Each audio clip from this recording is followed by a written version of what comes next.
Hey guys, welcome to day 5 of Advent of Code 2025. For today, the input looks like this here on the right-hand side. We've got integer ranges, or intervals, I'll call them. And further down, we've got another section of data that's just a list of integers. And for part 1, the problem is to figure out how many of these integers down here are in one or more of the ranges here. So let me draw this out here to make it clear what's going on. So we have these intervals, which may be overlapping, right? May look like this, and you may have one over here, just integer ranges, and then we've got these numbers, which I'll represent with dots here.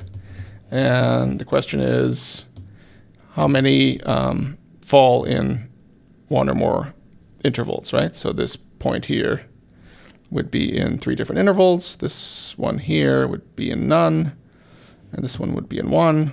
So we want to just count up how many of the numbers, these integers, are in one or more of the intervals.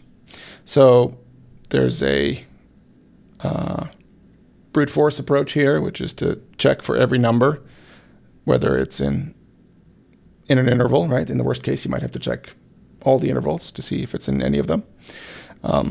You could do this faster if you maybe sort the numbers and then do a binary search of the start and end of each interval. So things could be sped up that way, but I'm not going to worry about that here. I'll just do the brute force approach in the code. And we're going to look at each number and see if it's in an interval, right? So let me write out the code for that. So in this first cell here, we just have some code that reads in the input file, and I'm splitting on the empty line here to separate the 2 types of input here. And then, so we've got the intervals, which is just a list of lists, and then the numbers, which is just a list of integers, right? These are the first 5 intervals. These are the first 5 numbers. And so to solve the problem here, I'm just going to go for n in nums, and then for interval and intervals, I'm going to look if the start of the interval is less than or equal to n, is less than or equal to the end of the interval, right? Forgot 0 here. And then if that's the case, then we're going to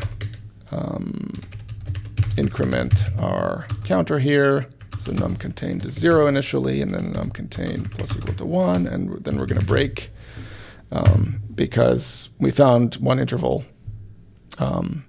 where the number is contained, right? So we don't need to keep searching for other intervals. And then I'll just print out num contained here. All right, that's it for part 1. For part 2, we just want to know how many unique integers there are in all the intervals in total. So to do that, we'll have to merge the overlapping intervals. In the picture, it looks something like this. So these first 3 here are going to be combined into 1. And then this remains unchanged. And then once we have non-overlapping intervals, we can just add up their lengths to find out how many integers there are in total in all the intervals, right?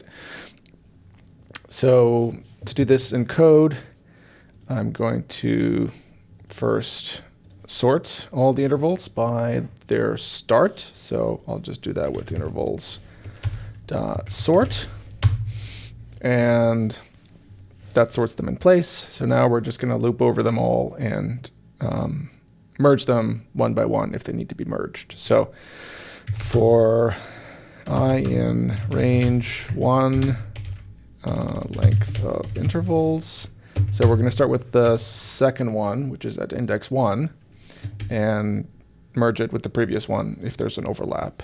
So if the start of intervals I is before the end of the first one at index 0, intervals, well, I minus 1 if it's before the end of the previous one, then let's see. Then we're gonna do the merge. So the start of I, I'm going to set that equal to the start of I minus 1, 0. And then for the end, we're just going to take the max of the two ends. So intervals, let's do intervals I1 is equal to the max of intervals I1 and intervals I minus 1, right? And this should be intervals. And then since we've merged the two, we don't need the previous one anymore. So I'll do intervals I minus 1 equals to the empty list. And then at this point, we should have non-overlapping intervals, and then we can just add up their lengths. So that's going to look something like sum of x1 minus x0 plus 1, because it's inclusive for x in intervals. And then as long as the interval is not one of the empty lists, right? So if x is not equal to the empty list.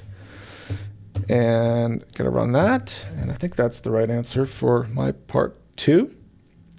And I guess we finished here. So that's not too hard. Thanks for watching. I'll see you in the next video.